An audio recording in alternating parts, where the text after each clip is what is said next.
CGTN Radio. Hear the difference.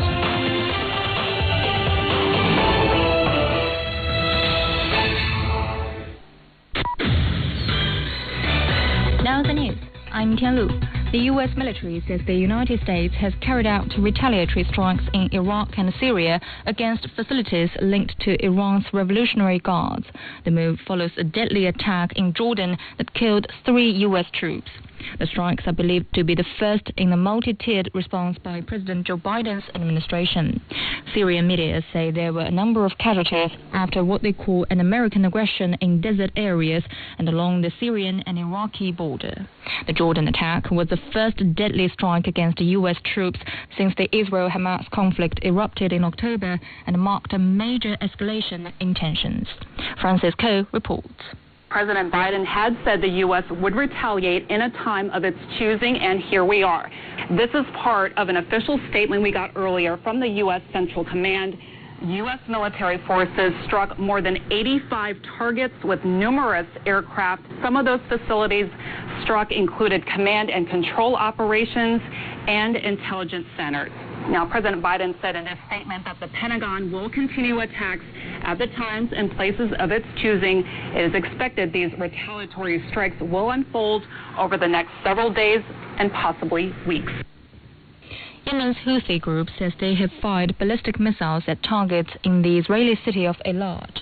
The Houthis say they aim to show support to the Palestinian people in facing Israeli hostilities and blockade. The group threatened to keep up military operations until Israel ends its offensive in Gaza. A spokesperson says they will continue to carry out further military operations against Israel on land and at sea. Hours earlier, Israel Defense Forces said they intercepted a surface-to-surface missile in the Red Sea. Israel says it has largely achieved its objectives in Khan Yunis in the Gaza Strip and is now pushing further south into Rafah. More than 1 million people are taking refuge in the city that borders Egypt after fleeing Israeli bombings elsewhere in Gaza.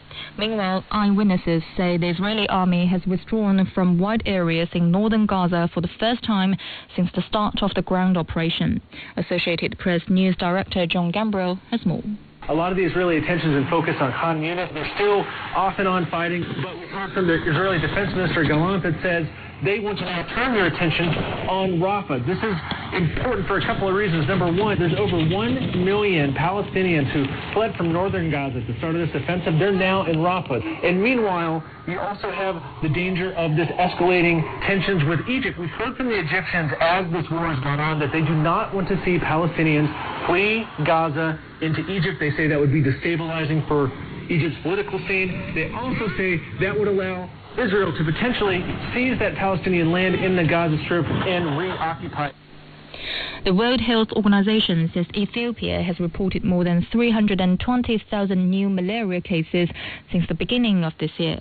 There were more than 80 deaths. Health partners are mobilizing resources to support malaria prevention, treatment, and awareness campaigns across the country.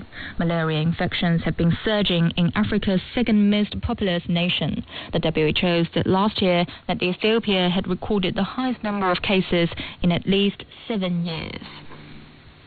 Chinese enterprises in Zimbabwe have donated cholera control supplies worth $10,000 to the African country. The aid includes disinfectants, protective clothing, tents, and food. Most of Zimbabwe's districts have reported cholera cases. Zimbabwe has launched an oral cholera vaccination program targeting 2.3 million people. The 27 member states of the European Union have unanimously endorsed the bloc's landmark legislation governing the utilization of artificial intelligence. In December, EU lawmakers and member states reached a political agreement on the key provisions of the AI Act. The European Parliament is expected to vote on the finalized text in March or April before it becomes law. Promoters say Tyson Fury has postponed his heavyweight unification title fight with Alexander Usyk after suffering a cut above his eye. The boxers were set for the Ring of Fire bout on February the 17th in Riyadh. It was set to crown the first unified heavyweight boxing champion since 1999. And that's the news. I'm Tianlu.